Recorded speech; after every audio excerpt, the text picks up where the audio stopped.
Hello everyone, my name is Tiwari Karan Dharmendra and हम start करने वाले हैं हमारा फर्स्ट टॉपिक ऑफ फार्माकोथेरेपेटिक्स का। तो इसमें हम लोग फर्स्टली देखेंगे इंट्रोडक्शन ऑफ फार्माकोथेरेपेटिक्स मींस कि उसके वर्ड का मीनिंग क्या है। उसका वर्ड फार्माकोथेरेपेटिक्स जो बना है वो दो वर्ड से मिल के बना है, कंबाइन होके बना है। फर्स्ट है फार्माकॉन मींस ड्रग मतलब जो कि दवाइयाँ हम जो यूज़ करने वाले हैं अपने डिजीज़ को क्योर करने के लिए। थेरेपिया मींस मेडिकल ट्रीटमेंट। तो हम लोग इसके नाम से हमें पता चलता है कि हम लोग फार्माकोथेरेपेटिक्स में ड्रग और उसको कैसे यूज़ किया जाएगा ट्रीटमेंट में, उसको हम लोग पढ़ने वाले हैं। फर्स्ट इसका बताया गया है मीनिंग कि हम लोग को ये फार्माकोथेरेपेटिक्स जो है वो ब्रांच ऑफ फार्माकोलॉजी है। Refers to the study of therapeutics uses and effects of drug. इसमें क्या बताया गया है कि ये हम लोग को ड्रग का इफ़ेक्ट जानने में मदद करेगा, कैसे वो क्योर कर सकता है हमारा डिजीज़। और फिर ये सब इसमें क्या बताया गया है, during drug administration health care provider must determine the expected outcomes, positive probable action of the drug और नेगेटिव एडवर्स इफ़ेक्ट्स। इसमें हम लोग को बताया गया है कि ड्रग के पॉजिटिव आउटकम्स भी आने वाले हैं और नेगेटिव आउटकम्स भी आने वाले हैं। पॉजिटिव आउटकम्स को हम लोग बोलेंगे कि जो इसका इफ़ेक्ट है थेरेपेटिक इफ़ेक्ट, और जो नेगेटिव आउटकम्स होएगा वो उसके एडवर्स इफ़ेक्ट, मतलब कि हम लोग बोलते हैं ना adverse reaction, therapeutic adverse effect जो होते हैं, साइड इफ़ेक्ट्स बोल सकते हैं हम लोग ड्रग्स के, वो बताया गया है नेगेटिव आउटकम्स में। फिर ड्रग इफ़ेक्टिवनेस, इसमें वही बताया गया है। फिर उसके बाद आगे चलते हैं हम लोग। तो based on assessment of patient following pharmacotherapeutic steps are indicated. इसमें हम लोग को स्टेप्स बताए गए हैं कि कैसे हम लोग को पता करना है कि पेशेंट को क्या डिजीज़ है, उसका हम लोग को क्योर कैसे करना है, first line treatment, second line treatment, उसका हम लोग कैसे ट्रीट करेंगे, वो इसमें स्टेप्स बताए गए हैं। जैसे कि फर्स्ट है define the patient problem for which treatment is indicated. पहले पेशेंट का प्रॉब्लम हमें जानना है और उसको इंडिकेट करना है ट्रीटमेंट हमें। आउटलाइन द थेरेपेटिक ऑब्जेक्टिव, हमको बताना है कि ये जो आप ट्रीटमेंट ले रहे हैं उससे क्या इनको इफ़ेक्टिवनेस होगा, क्या आउटकम्स आने वाले हैं। Choose appropriate treatment based on current practice and evidence based research. Evidence based research means कि आज तक हम लोग ने जितने भी केसेस उसके अपने हाथ में लिए हैं, मतलब क्योर करने के लिए ट्रीटमेंट कर रहे हैं, तो उसमें हम लोग को जैसा बेस्ट इफ़ेक्ट जो ड्रग का आएगा, जो क्लास का आएगा, वो हमें इसको उन पेशेंट को देना है। Verify the suitability of the chosen treatment.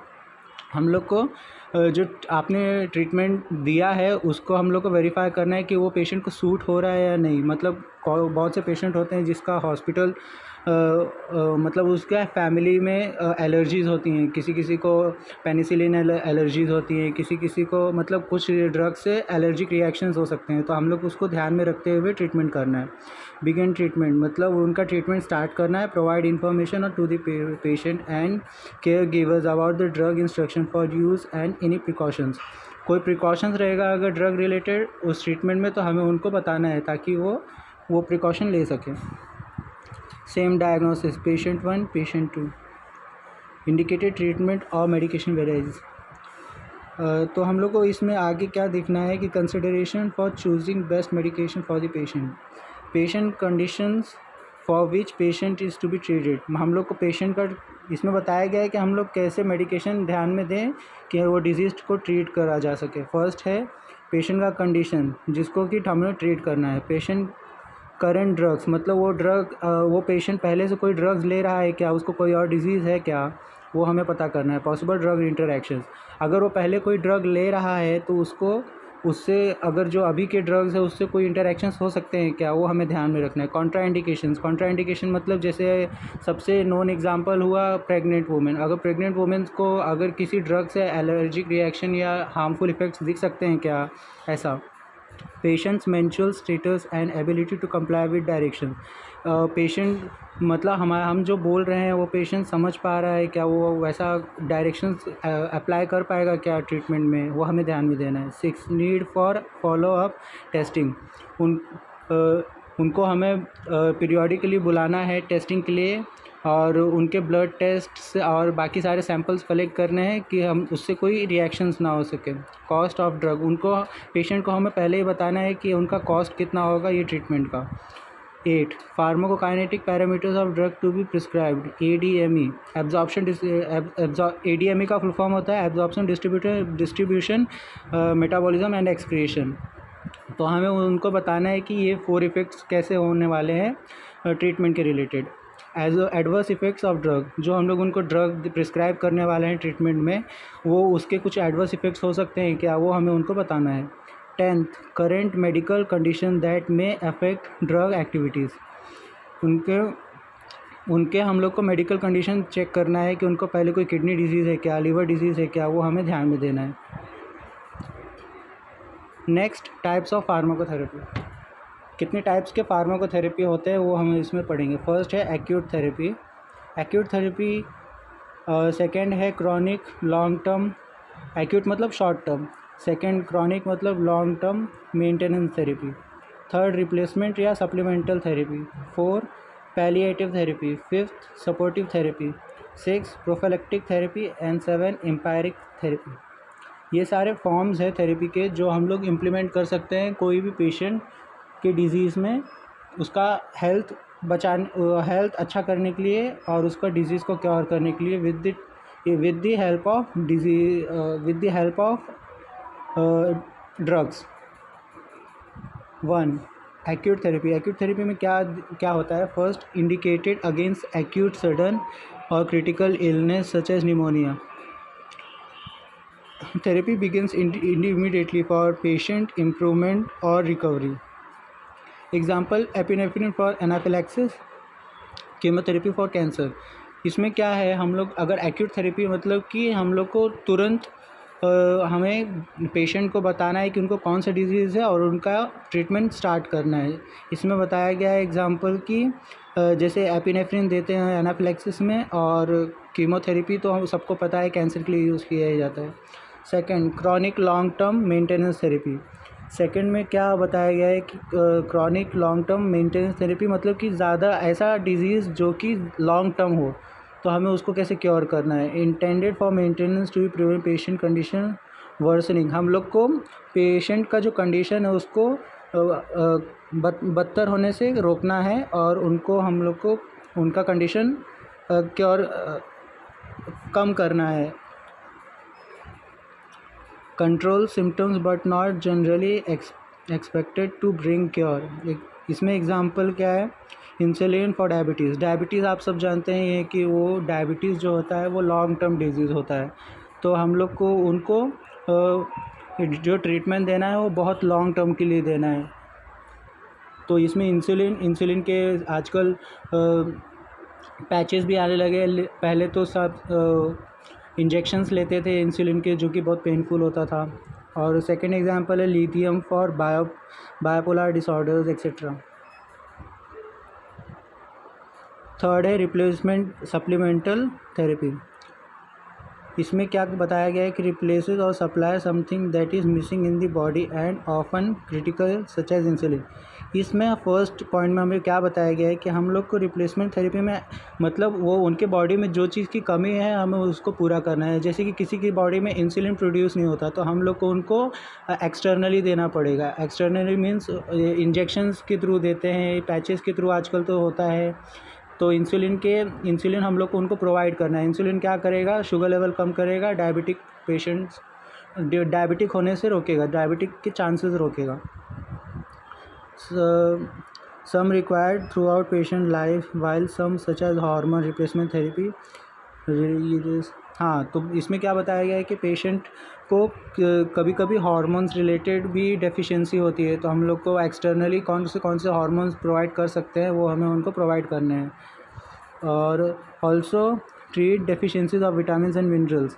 हाँ, अगर किसी पेशेंट में डेफिशिएंसीज होती हैं विटामिन्स की और मिनरल्स की जो कि हमारे बॉडी में यूज़फुल है, लेकिन ज़्यादा अमाउंट में भी वो हार्मफुल है और कम डेफिशिएंसी भी नहीं होना चाहिए, मतलब बैलेंस अमाउंट में विटामिन्स और मिनरल्स होने चाहिए अपने बॉडी में। जैसे कि मिनरल्स का एग्जांपल हुआ पोटेशियम, मैग्नीशियम हुआ।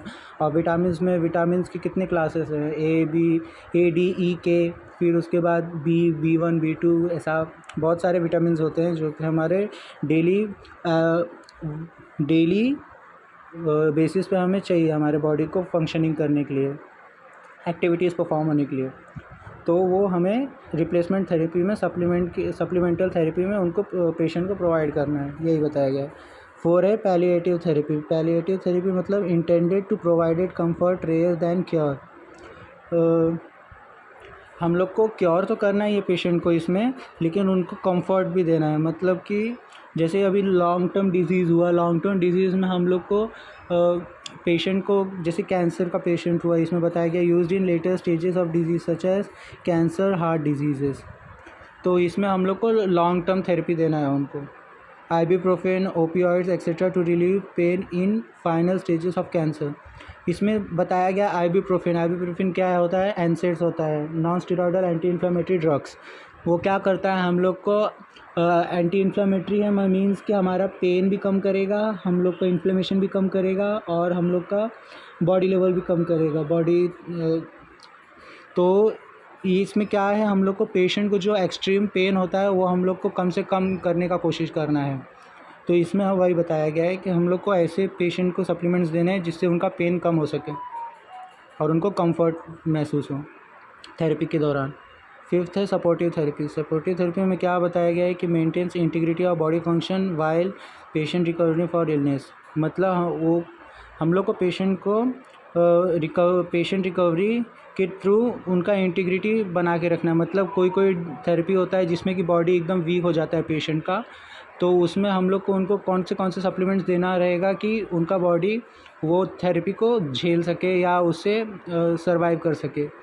तो उनको हम लोग को देना है, जैसे कि example provision of fluids and electrolytes to prevent dehydration in a patient with influenza who is vomiting in his diarrhoea. आप सब जानते हैं कि डायरिया, लूज मोशन में हम लोग के बॉडी में पानी की कमी होती है। तो पानी की कमी में हम लोग क्या ORS ज़्यादा प्रीफर करते हैं। ORS हुआ और इलेक्ट्रोलाइट्स हुआ, ये सब हम लोग के बॉडी में लूज़ हो जाता है लूज मोशन की वजह से। तो हम लोग को उसको ज़्यादा अमाउंट में कहीं और से इन्हें मतलब लेना पड़ता है ताकि हमारा बॉडी डिहाइड्रेट ना हो, वही बताया गया है इसमें। Prophylactic therapy prevent disease rather than treat और क्योर एग्जिस्टिंग डिजीज़।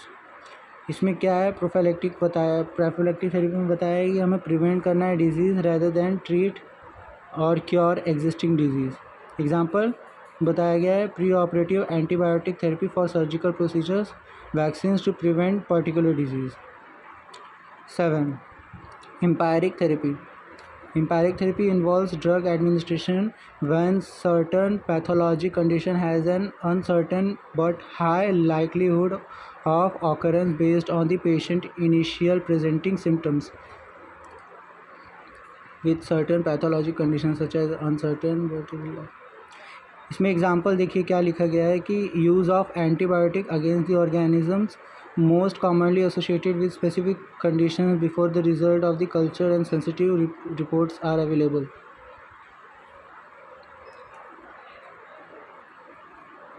इसमें बताया गया है कि अभी एक पेशेंट है, पेशेंट को अभी एंटीबायोटिक से एलर्जी है, फिर भी हम लोग उसको रिपोर्ट्स उसके चेक ना करने के पहले ही हम लोग उसको एंटीबायोटिक्स दे रहे हैं। तो इससे क्या होगा, पेशेंट का जो एलर्जिक रिएक्शंस है वो बढ़ने के चांसेस रहेंगे। तो हम लोग को ट्रीटमेंट के दौरान चेक करना रहेगा कि वो पेशेंट्स के सारे रिपोर्ट्स चेक करने रहेंगे कोई भी ड्रग देने से पहले कि वो उससे फ़ायदा ही हो, नुकसान ना हो, उसका एलर्जिक रिएक्शन ना दिखे उसके बॉडी में कुछ और डिजीज़ क्योर हो जाए, वही बताया। Objectives to ensure proper and rational use of drugs. इसमें ऑब्जेक्टिव्स में फर्स्ट क्या बताया है कि ड्रग्स का जो यूज़ है वो रैशनल मतलब कि प्रॉपर रहे, उसका मिसयूज़ ना हो। To avoid and reduce adverse drug reactions and toxicity. Adverse drug reactions और टॉक्सिसिटी को कम से कम करना है हम लोग को ट्रीटमेंट के दौरान। To maintain drug cost at an optimal level and still provide quality and effective medicine. हम लोग को कॉस्ट जो है ट्रीटमेंट का वो कम से कम, मेडिसिन का जो कॉस्ट है वो कम से कम रखना है और उनको क्वालिटी और इफ़ेक्टिवनेस ऑफ मेडिसिन देना है, मतलब कि एक्सपायर्ड ड्रग्स नहीं देने हैं और उनको मतलब क्वालिटी ड्रग देने हैं ताकि उनका जो डिज़ीज़ है वो क्योर हो सके। तो इंश्योर पेशेंट कंप्लायंस, पेशेंट का मतलब हम लोग को उनको ऐसा ड्रग्स देना है टू ट्रीट डिजीज़ जिससे कि उनका मतलब वो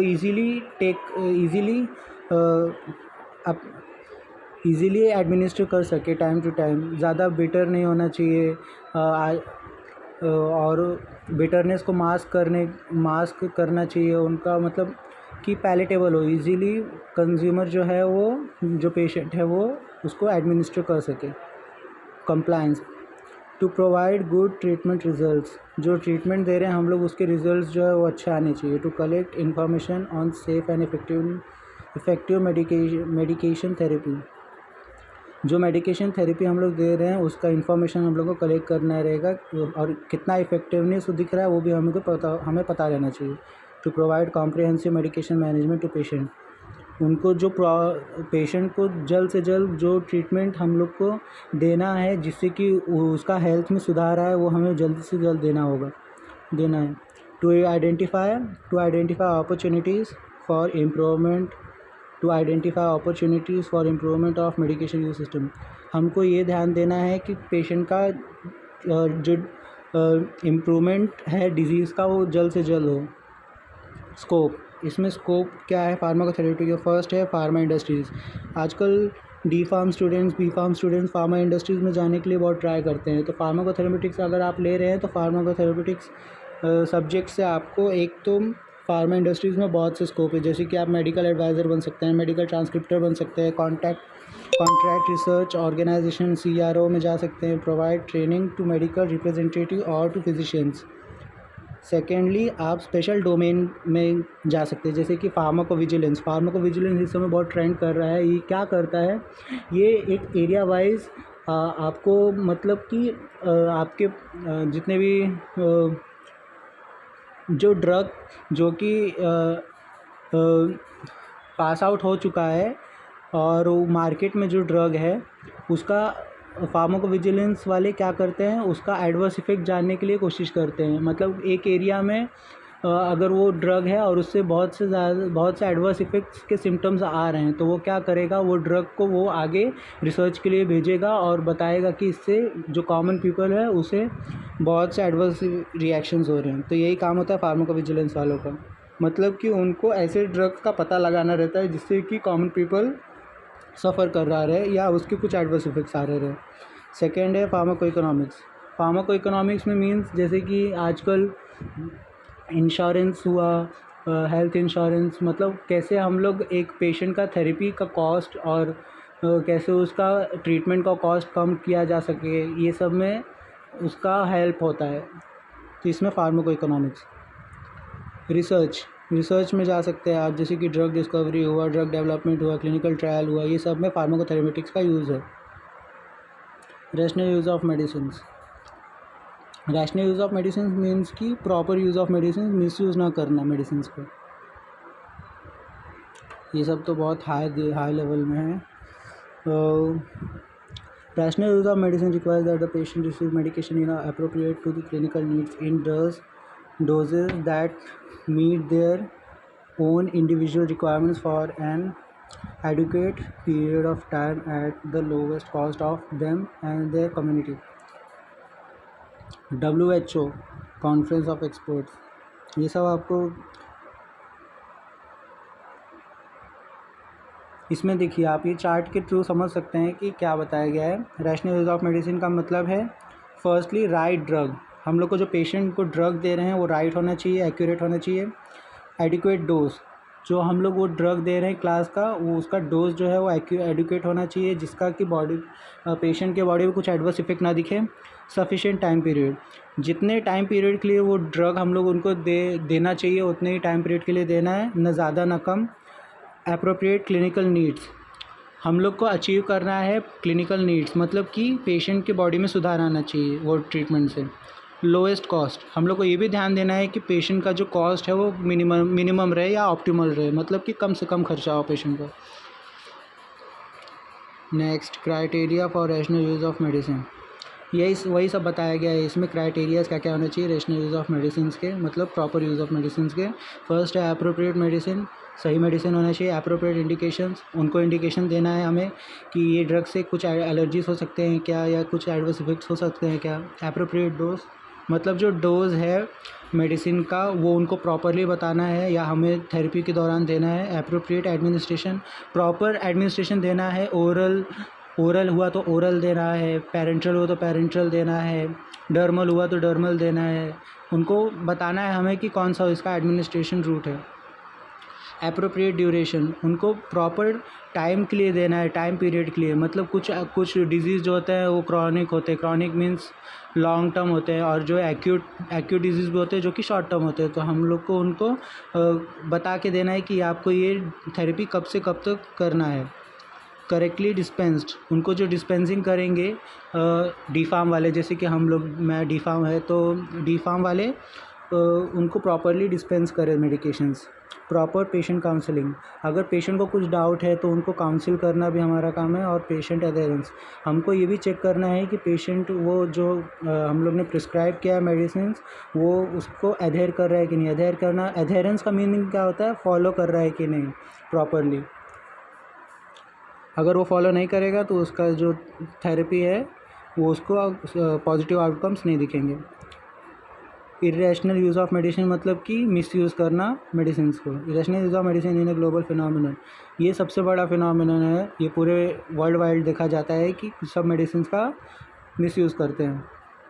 medicine is termed irrational when one or more of the criteria of rational use are not meet.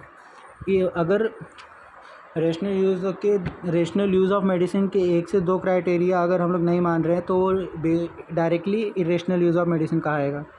वो जैसे कि ओवर यूज़ करना मेडिसिन को, अंडर यूज़ करना मतलब कम यूज़ करना, और मिस यूज़ करना मतलब उसका ये इफ़ेक्ट्स के अलावा यूज़ करना, तो वो मिस यूज़ कहाता है। जैसे कि नारकोटिक्स ड्रग हुए, नारकोटिक्स ड्रग का भी मिस यूज़ बहुत होता है आजकल, तो वो रोकना। Ineffective and unsafe treatment. Next, example of irrational use of medicine. अभी ये एग्जांपल बताया गया है इरेशनल मतलब मिसयूज़ करना ऑफ मेडिसिन के। तो फर्स्ट है पॉलीफार्मेसी। पॉलीफार्मेसी मतलब too many medicine for single patient, एक ही पेशेंट जो कि बहुत से डिजीज़ को क्योर करने के लिए बहुत से ड्रग्स खा रहा है, उसको बोलते हैं polypharmacy. Proper use of medications. Improper use of medication means कि जो एग्जांपल जैसे गया है, इनएडिक्वेट डोसेज, स्ट्रेंथ और duration of treatment for antibiotic use of antibiotic और ऑफ नॉन बैक्टीरियल इन्फेक्शंस। अभी हम लोग को जैसे एक एग्जांपल देता हूँ, एजिथ्रोमाइसिन। एजिथ्रोमाइसिन किस लिए यूज़ होता है, थ्रोट इन्फेक्शन के लिए। तो एजिथ्रोमाइसिन थ्रोट इन्फेक्शन के लिए जिसको पता है वो डेली बेसिस पे लेते ही रहते हैं एजिथ्रोमाइसिन, वो एंटीबायोटिक है। लेकिन अगर आपको हल्का फुल्का खराश हुआ है और मतलब वो माइक्रोबियल इन्फेक्शन नहीं हुआ है, थ्रोट इन्फेक्शन नहीं हुआ है, हल्का फुल्का खराश है ठंडी की वजह से या कुछ भी, तो अगर आप फिर भी एजिथ्रोमाइसिन ले रहे हैं मतलब आप उसका मिसयूज़ कर रहे हैं, क्योंकि वो एंटीबायोटिक क्लास में आता है। इम्प्रॉपर यूज़ ऑफ मेडिकेशंस का बताया मैंने, जैसे कि एजिथ्रोमाइसिन वाला। फिर उसके बाद incorrect route. Incorrect route means कि unnecessary use of injection instead of oral route. इसका मतलब ये है कि अगर हम लोग ऐसे कोई ड्रग ले सकते हैं जो कि ओरल रूट से भी हम लोग को इफ़ेक्टिवनेस दे सकता है, उसके अलावा भी हम लोग अगर उसको इंजेक्शन के थ्रू लेना चाह रहे हैं, तो ये भी हुआ इनकरेक्ट रूट का example. Failure to prescribe in according with the standard treatment guidelines. अभी हम लोग मतलब ये तो हम लोग का मतलब डी फार्म वाले लोग का, या तो जो मेडिकल्स पे रहते हैं डी फार्म स्टूडेंट्स, उनका इरेशनल यूज़ का बताया गया एग्जांपल कि उनको प्रॉपरली जैसे स्टैंडर्ड ट्रीटमेंट गाइडलाइंस में ट्रीटमेंट का गाइडलाइन बताया गया है, वो उसके अलावा प्रिस्क्राइब कर रहे हैं, मतलब गलत तरीके से प्रिस्क्राइब कर रहे हैं मेडिसिन, तो ये हुआ फेलियर टू प्रिस्क्राइब का example. Inappropriate self medications, often prescription only medicine. इसमें क्या बताया गया है, मतलब कि इनअप्रोप्रिएट सेल्फ मेडिकेशन मतलब कि कुछ पेशेंट्स होते हैं जिनको ऐसा वो सोचते हैं कि उनको सब पता है, तो वो अपना मेडिकेशंस जो हैं वो खुद ही से अपना मतलब यूज़ करते हैं, जो कि प्रिस्क्रिप्शंस पे यूज़ करने चाहिए। जैसे कि एंटीबायोटिक्स का क्लास हुआ, नारकोटिक्स का क्लास हुआ, वो क्या करने की कोशिश करते हैं कि उनको वो अपने से ही मतलब रॉन्ग मेडिकेशंस या कुछ भी मेडिकेशंस जो हैं वो खुद से ही यूज़ करते हैं, एडमिनिस्टर करते हैं। तो ये इनएप्रोप्रिएट सेल्फ मेडिकेशन हुआ। Non adherence to dosing regimen, मतलब इसका एग्जांपल क्या है कि हम लोग जैसे डॉक्टर्स जितने टाइम के लिए जितना मेडिसिन प्रिस्क्राइब किए हैं वो उसको एडहेयर नहीं है, मतलब उसको फॉलो अप नहीं कर रहे हैं, उनको हल्का सा भी बेनिफिट दिखता है तो वो मेडिसिन को छोड़ देते हैं। ऐसा ये एग्जांपल है नॉन एडहेरेंस का। Failure of treatment, results of irrational use of medicine, अगर आप इरेशनल यूज़ ऑफ मेडिसिन को परफॉर्म करेंगे मतलब कि उसका रिज़ल्ट क्या होगा बताया गया है। फेलियर ऑफ ट्रीटमेंट, आपका ट्रीटमेंट जो है वो फेल हो जाएगा, आपके पॉजिटिव आउटकम्स नहीं आएंगे। रैपिड ड्रग रेजिस्टेंस हो जाएगा, मतलब कि जो आपका ड्रग है उसका आपको इफ़ेक्ट नहीं दिखेगा। टॉक्सिसिटी हो जाएगा, अगर आप ज़्यादा यूज़ कर रहे हैं उसको तो आपके बॉडी में उसका लेवल ज़्यादा हो जाएगा, तो आपको टॉक्सिसिटी हो जाएगा। और वेस्ट ऑफ मनी, आपका पैसा भी बर्बाद जाएगा। ये उसके रिजल्ट्स हैं। Factors causing irrational use of medicine, ये बस एक डायग्राम है, ज़्यादा इसका यूज़ नहीं है। Ideal process of rational drug use, ये प्रोसेस बताया गया है रैशनल ड्रग यूज़ का। फर्स्ट क्या बताया गया है, डायग्नोसिस करो, मतलब जो पेशेंट आया है उसको कैसा ट्रीटमेंट देना है, उसको डिजीज़ क्या है वो पहले डायग्नोसिस करो उसका। फिर फॉलोअप मतलब उसको चेक करना। रैशनल प्रिस्क्राइबिंग मतलब उसको सही अमाउंट में ड्रग प्रिस्क्राइब करना है पर्टिकुलर पीरियड के लिए। रैशनल डिस्पेंसिंग, प्रिस्क्राइब मतलब बताना और डिस्पेंसिंग मतलब देना। तो रैशनल प्रिस्क्राइब मतलब कि सही ड्रग बताना है उसको, उसके डिजीज़ को क्योर करने के लिए। रैशनल डिस्पेंसिंग मीन्स कि उसको सही ड्रग देना है उस डिज़ीज़ को क्योर करने के लिए। पेशेंट एडहेरेंस, पेशेंट जो हम लोग ने उसको ड्रग दिया है जितने टाइम के लिए दिया वो उतने टाइम तक के लिए और उतना ड्रग कंज्यूम कर रहा है कि नहीं, या उससे ज़्यादा तो नहीं कर रहा है या उससे कम भी नहीं कर रहा है, वो हमें देखना है। तो पेशेंट एडहेरेंस।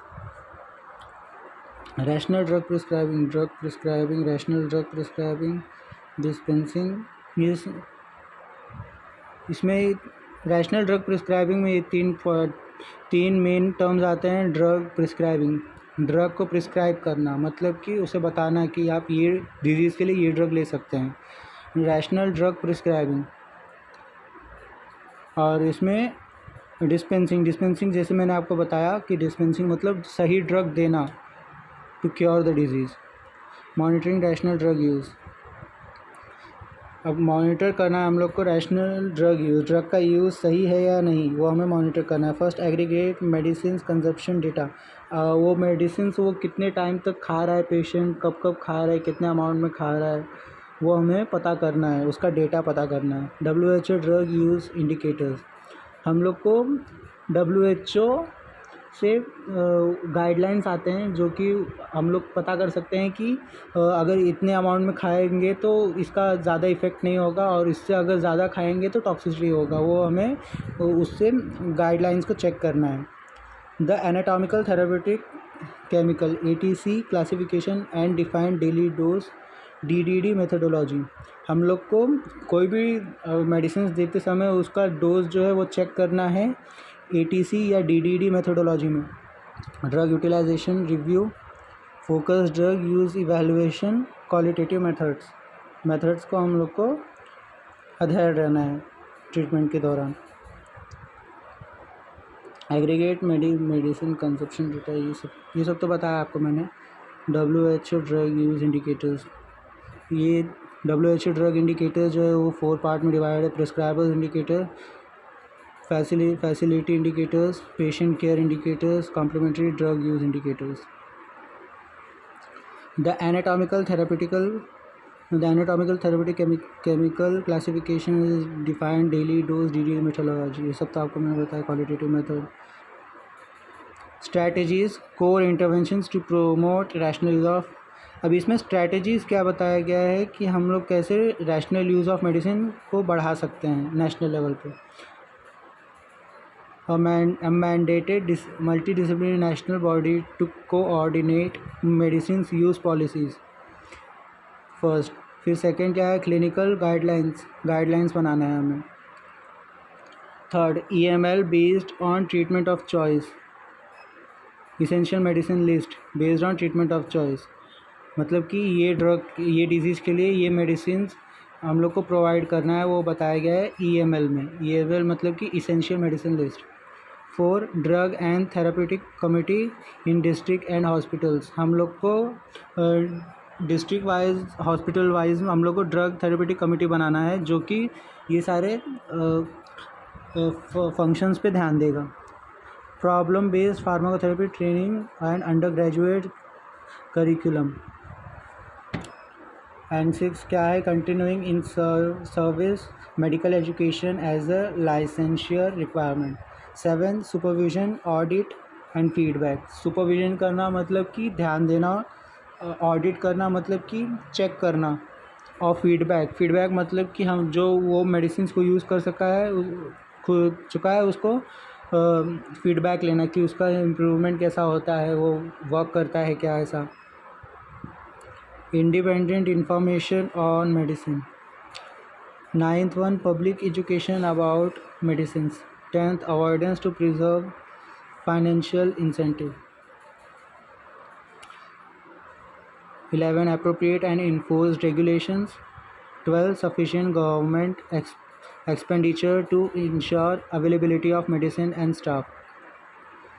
नेक्स्ट देखते हैं हम लोग evidence based medicine. Evidence based medicine means की point to be studied. First, definition, इसमें पढ़ने लायक क्या डेफिनेशन है, ऑब्जेक्टिव्स ऑफ EBM है, सिग्निफिकेंस ऑफ EBM है, किस लिए यूज़ होता है, स्टेप्स इन्वॉल्व इन EBM मतलब इसके स्टेप्स क्या हैं, merits of EBM means evidence based medicine, factors influencing EBM। Evidence based medicine का डेफिनेशन क्या है, is a systematic approach to clinical problem solving which allows the integration and the best available research evidence and clinical expertise and patient values। Evidence based medicine का मतलब क्या है कि जो treatment है, ट्रीटमेंट के लिए आज तक का बेस्ट मेडिसिन जो कि प्रिस्क्राइब कर सकते हैं टू ट्रीट और cure the disease of patient,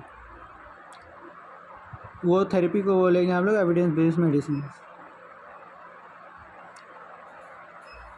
clinical decisions, best available evidence, patient values, knowledge, experience and skills. Objectives क्या है EBM के, फर्स्ट हम लोग को रिकॉग्नाइज़ करना है information needed while caring for a patient, मतलब उसको कौन से इंफॉर्मेशंस हम लोग को देना पड़ेगा पेशेंट को कि वो प्रॉपरली थेरेपी को अधेर रह सके। 2, identify the best existing evidence to help resolve the problem, हम लोग को आज तक का सबसे बेस्ट मेडिकल ट्रीटमेंट उसको देना, मेडिकल क्लास मेडिसिन देना है जिससे कि उसका जो ट्रीटमेंट है वो जल्दी हो सके और उसका जो डिजीज़ रेट है वो कम हो सके। To integrate the evidence into a medical plan, हम लोग को उसका जो डिजीज़ को कम करने का थेरेपी है उसे हमें मेडिकल प्लान में बनाना होगा ताकि उसका पॉजिटिव आउटकम जल्दी आ सके। सिग्निफिकेंस ऑफ EBM, इसके मतलब क्या क्या, या अगर हम लोग EBM को प्रॉपरली यूज़ करेंगे तो क्या क्या हम लोग को आउटकम्स दिखेंगे। In maintaining quality medical care and ensuring good clinical outcomes. Second, provides cost effective medical treatment, cost effective मतलब कि ज़्यादा खर्चा नहीं होगा हमारा मेडिकल ट्रीटमेंट के दौरान। प्रोमोट्स कंसिस्टेंसी ऑफ ट्रीटमेंट, इससे क्या है ट्रीटमेंट की जो कंसिस्टेंसी है मतलब कि टाइम टू टाइम उसके आउटकम्स अच्छे ही आएंगे और हम लोग का जो डिजीज़ रेट है वो कम होगा। Helps establish national standards of patient care, मतलब कि हम लोग को हम लोग का स्टैंडर्ड बनेगा कि मतलब पेशेंट केयर, जैसे अभी एक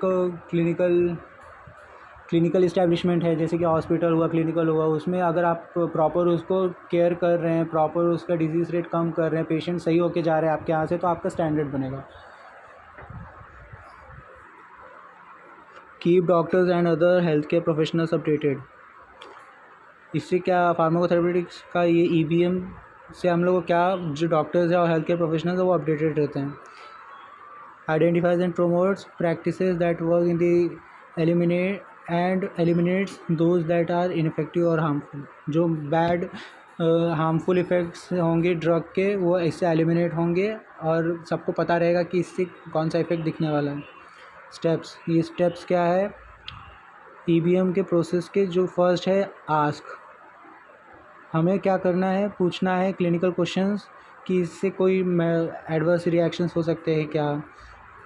एक्वायर द बेस्ट एविडेंस, हम लोग को पता लगाना है सबसे बेस्ट मेडिसिन कौन सा है थेरेपी के लिए।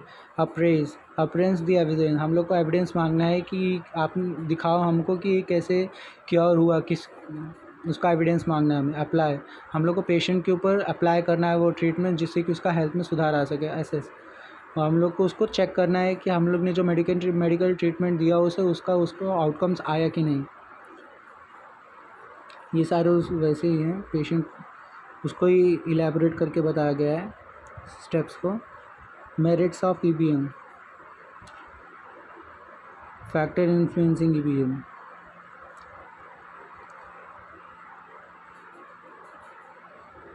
इसेंशियल मेडिसिन लिस्ट, इधर इसेंशियल मेडिसिन लिस्ट मैंने आपको बताया था कि मतलब ऐसे मेडिसिन लिस्ट जो कि पर्टिकुलर डिजीज़ में जो डिजीज़ रेट है वो क्योर कर सके, ड्रग लिस्ट, उसको ही बोलते हैं essential medicine list. Essential medicine list definition इसका बताया गया है according to WHO। Essential medicine are medicine that satisfy the priority health care needs for population. Selection of essential medicine, disease prevalence, scientific evidence of efficacy, safety and cost effectiveness.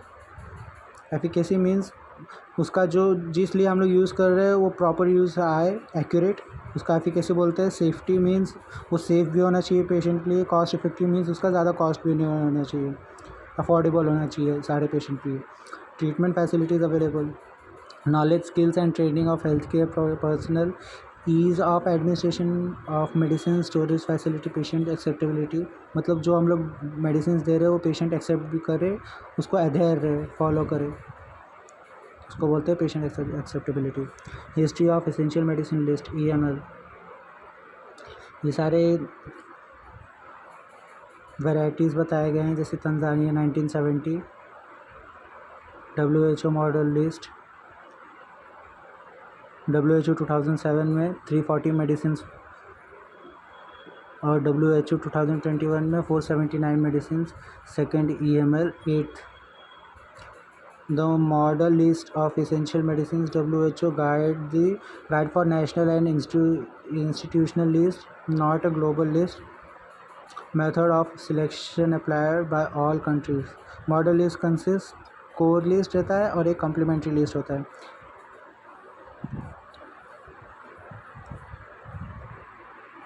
Next देखते हैं हम लोग national list of essential medicine, NLEM। इसके आपको exams में MCQs ज़्यादा आते रहते हैं NLEM पे, तो आपको NLEM का फुल फॉर्म कभी भी पूछेगा, आपको लिखना रहेगा national list of essential medicine. ये national list of essential medicine ऐसे मेडिसिन होते हैं जो कि थेरेपी में यूज़ होते हैं कोई भी पर्टिकुलर डिजीज़ के, और वो नेशन वाइज रहते हैं, मतलब कि वो सिर्फ उसी नेशन में अप्लाई होंगे, दूसरे नेशन में नहीं, दूसरे कंट्री में नहीं। Purpose of NLEM, guide safe and effective treatment of priority disease condition for a population. Promote rational use of medicine, मतलब अच्छी तरीके से ड्रग को यूज़ करना, उसको प्रमोट करना करेगा। Optimise available health resource of the country, guiding document for state government to prepare their list of medicine, etcetera etcetera.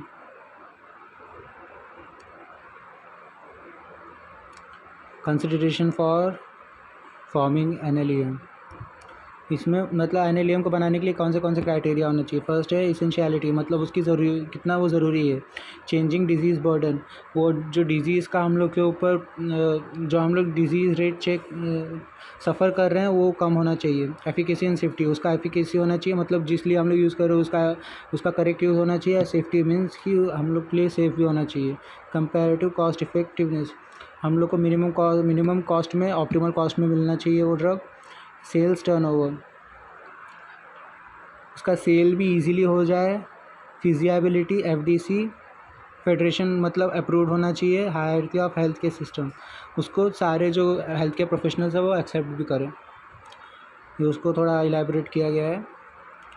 Essentiality, changing disease burden, efficacy, safety, comparative cost effectiveness, sales turnover, hierarchy of health care system, feasibility और fixed dose combinations FDCs। Pros and cons, मतलब advantage and disadvantages of NLEM। Pros means advantages क्या होगा, death prevention, मतलब mortality जो है वो कम होगा। Diarrhoea, example diarrhoea. Ease in procurement, doctors and pharmacist. NLEM मतलब कि उसके डिसएडवांटेज क्या होंगे।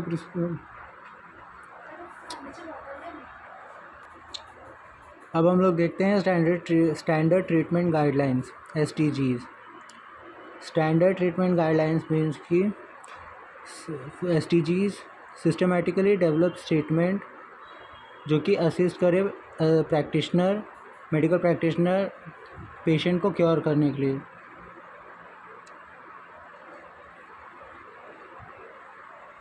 इसमें क्या क्या आते हैं, ड्रग के नेम, डोसेज फॉर्म, स्ट्रेंथ, ये सब हम लोग को ध्यान देना रहेगा कोई भी ट्रीटमेंट देने के दौरान, जिससे कि पेशेंट का हेल्थ ख़राब ना हो और उसके डिजीज़ रेट क्योर हो सके। Average dose, number of doses per day, duration of treatment, ये सब हमें ध्यान देना है। Key features of STG manual, medicine supply based on standards, user friendly होना चाहिए, सिंप्लिसिटी होना चाहिए, treatment standard for all levels of health care, credibility होनी चाहिए, रेगुलर अपडेटेड होना चाहिए। Advantages of STG manual to the patient. Advantage क्या हो सकता है स्टैंडर्ड ट्रीटमेंट गाइडलाइंस का, पेशेंट के लिए क्या होएगा इसका एडवांटेज, थेरेपिटिकली इफ़ेक्टिव ट्रीटमेंट, मतलब कि जो पेशेंट ट्रीट होना चाहता है उसको इफ़ेक्टिव ट्रीटमेंट मिलेगा, बेटर क्वालिटी रहेगा केयर का। सेकंड क्या है, हेल्थ केयर प्रोवाइडर के लिए क्या एडवांटेज है, वो provide expert consensus and basis of monitoring for quality of care. Second, improve patient adherence, patient का फॉलो अप बढ़ेगा। To supply managers, demand for medicine and equipment more predictable मतलब पहले से पता रहेगा। Allows time for ordering, prevent stock out. To policy makers, therapeutic integration of specific programmes. और second क्या है, promotes efficient use of funds by lowering the cost of treatment. Disadvantages of STG manual. Establishing, developing implementations of STGs is a difficult, length and time consuming process. Second, needs to be updated regularly, reflecting treatment of changes. Extent of information to be provided in each medical condition is often a difficult task. Role of pharmacist in rational use of medicine, ये सबसे main है। इसमें बताया गया है कि pharmacist जो कि D फार्म वाले और B फार्म वाले, मतलब कि जो जैसे कि मैं D फार्म वाला हूँ तो मेरे सबसे मेन रोल्स क्या हैं रैशनल ड्रग यूज़ के लिए, मतलब कि ड्रग का प्रॉपर यूज़ के लिए, वो इसमें बताया गया है। फर्स्ट क्या है, member of drug and therapeutic committee, आपको ड्रग थेरेपेटिक कमेटी का मेंबर रहना होगा। सेकेंड, ड्रग प्रोक्योरमेंट, प्रॉपरली आपको ड्रग प्रोक्योर करना है। सेकंड का मतलब है ड्रग प्रोक्योरमेंट। ड्रग प्रोक्योरमेंट मतलब कि हम लोग जो लाइसेंस डिस्ट्रीब्यूटर्स होते हैं उनसे ही बस ड्रग हम लोग को प्रोक्योर करना है और अपने प्रीमाइसेस में रखना है। Second, drug storage. हम लोग को कुछ ड्रग्स जो होते हैं जो कि सनलाइट इफ़ेक्ट करता है उन पे। कुछ ड्रग्स होते हैं जो कि मॉइस्चर इफ़ेक्ट करता है, मॉइस्चर नए मॉइस्चर में वो सूट नहीं होते। कुछ ड्रग्स होते हैं जिनको हम लोग को एम्बर कलर बॉटल में रखना पड़ता है। कुछ ड्रग्स होते हैं जिसको हम लोग को टेम्परेचर सेंसिटिव होते हैं, तो ऐसे ड्रग्स को हम लोग को प्रॉपर स्टोरेज देना है। फोर्थ क्या है, drug dispensing. Proper drug dispensing करना है हमें, मतलब जो ड्रग पेशेंट को चाहिए उसको वही या तो अल्टरनेट उसके देना है। हम लोग उसके लिए कोई और ड्रग नहीं दे सकते जिससे कि उसका डिजीज़ रेट क्योर हो सके। पेशेंट एजुकेशन और काउंसलिंग। पेशेंट को हम लोग को प्रॉपरली काउंसिल करना है, एजुकेशन देना है, इन्फॉर्मेशन देना है कि ये डिज़ीज़ को खाने से क्या कोई साइड इफ़ेक्ट्स हो सकता है, एडवर्स इफ़ेक्ट हो सकता है, कोई अलग आपको कोई और अगर कोई और डिज़ीज़ के लिए आप कोई और ड्रग खा रहे हैं तो उसमें आपको कुछ इंटरेक्शंस हो सकता है क्या, ऐसा हम लोग उनको बताना है। फार्माकोविजिलेंस। फार्माकोविजिलेंस मीन्स कि हम लोग को चेक करना है कि उसका कोई एडवर्स रिएक्शंस आ रहा है क्या, या पेशेंट को कुछ एलर्जिक रिएक्शंस देखने मिल रहे हैं, वो हमें चेक करना है। Drug information services. हम लोग का ड्रग का इंफॉर्मेशन सर्विसेज चेक करना है, तभी उनको प्रिस्क्राइब करना है वो मेडिसिन। Pharmaceutical care. हम लोग उनको फार्मास्यूटिकल प्रोवाइड करना है केयर। और फार्मासिस्ट डॉक्टर इंटरेक्शन। फार्मासिस्ट और डॉक्टर्स, मतलब डॉक्टर्स जो कि उनको प्रिस्क्राइब करते हैं मेडिसिन, और फार्मासिस्ट जो कि उनको डिस्पेंस करते हैं, उनका इंटरेक्शन होना ज़रूरी है ताकि हम लोग थेरेपेटिक गोल अचीव कर सकें। तो ये फर्स्ट मेरा वीडियो है और मैं आगे ट्राई करूँगा आपके लिए और भी ऐसे मैं वीडियोस ला सकूँ और आपको स्टडीज़ में हेल्प कर सकूँ। ये मेरा फर्स्ट लेसन ऑफ फार्माकोथेरेपेटिक्स है जो कि first year second year diploma का डी फार्म। तो थैंक यू।